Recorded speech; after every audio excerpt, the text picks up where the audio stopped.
This has to be the right way.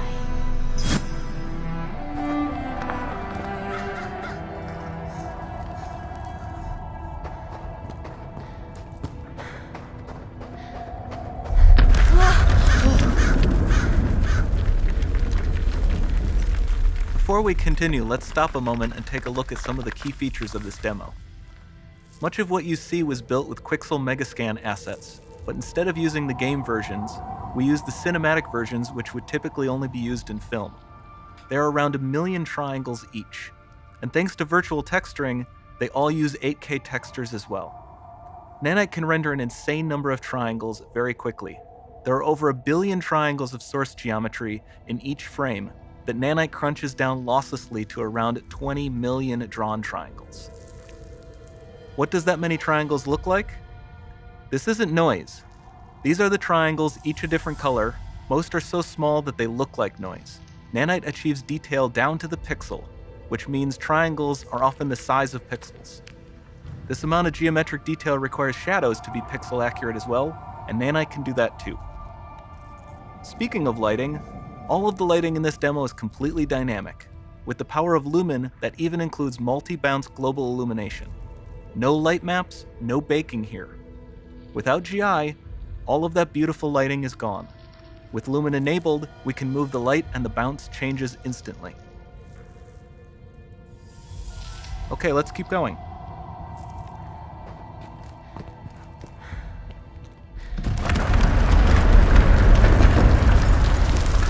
We've made some great additions to our audio system as well.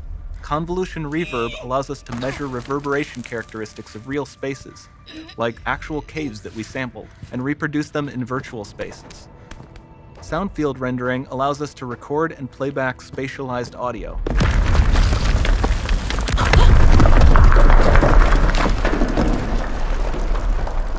All of this adds up to a more immersive experience.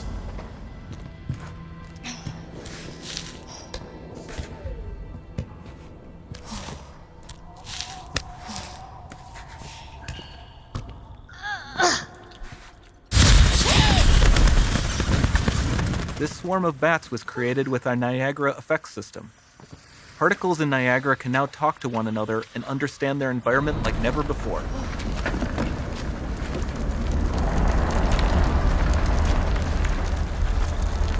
We've also added a ton of new functionality to run fluid simulations like you see in the water below.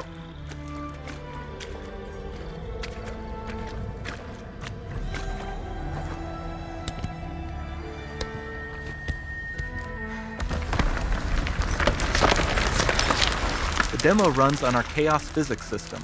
Here we are using it to accurately simulate the rigid bodies of the falling rocks and the cloth of her scarf.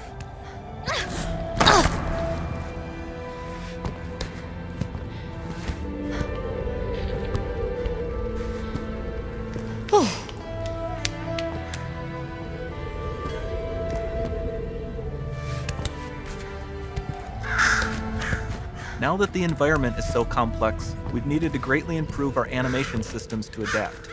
We've added predictive foot placement and motion warping, which dynamically modifies IK and body position to look more natural.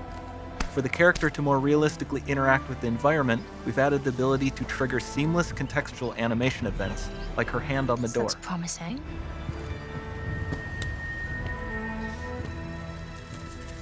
Dynamic GI is amazing, not just for speeding up iteration, but also for its impact on gameplay. Nice. Any light source can move while still having beautiful bounce lighting. Dynamic illumination means specular as well, which you can see on all the metal surfaces. You can even see the Niagara-powered bugs reacting to the light. Lumen not only reacts to moving light sources, but also changes in geometry.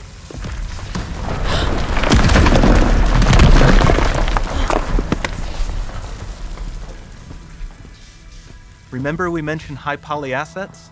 This statue was imported directly from ZBrush and is more than 33 million triangles. No baking of normal maps, no authored LODs.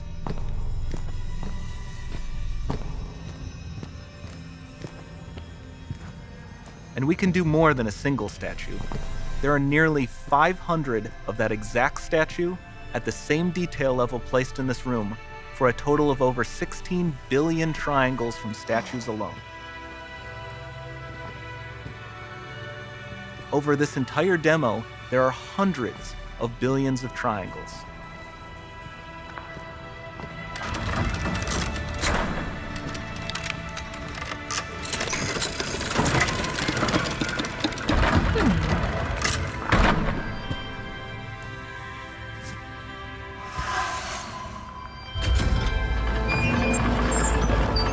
So with Nanite, you have limitless geometry, and with Lumen, you have fully dynamic lighting and global illumination, all running on a PlayStation 5.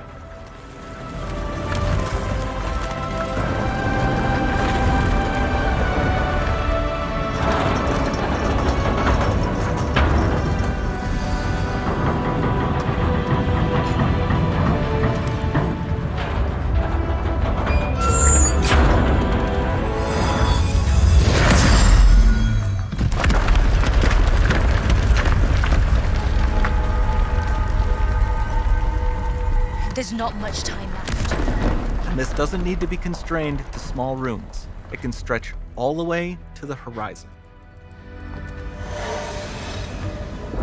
The portal, it's open. Don't fail me now.